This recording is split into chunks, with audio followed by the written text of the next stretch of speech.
सखी। बलमुआ पलंग पर सुता के मारो है दन दन रे सखी।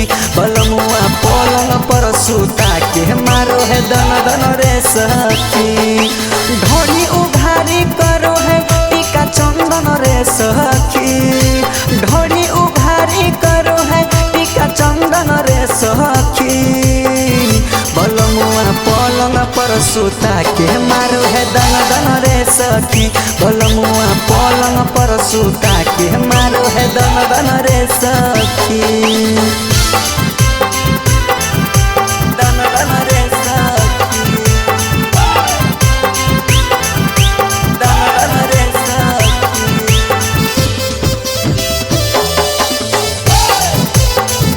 बलमुआ पलंग पर सुता के मारो है दन दन रे सखी।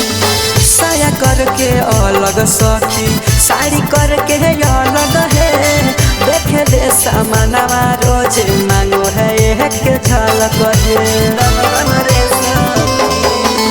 साया करके अलग सखी, साड़ी करके अलग है। देखे दे सामानवा रोज मांगो है एक झलक है।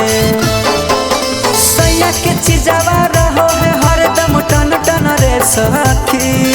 सैया के चीजवा रहो है हरदम टन टन रे सखी।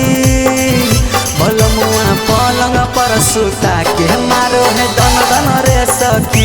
बलमुआ पलंग पर सुता के मारो है दन दन रे सखी। दन दन रे सखी। दन दन रे सखी।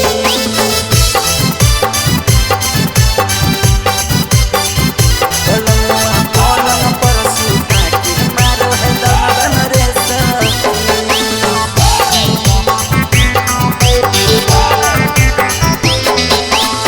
चिजबा से ठोक ठोक छोड़ सकी पानी है। करो है जवनिया ठंडा बर्फ लानी लानी है।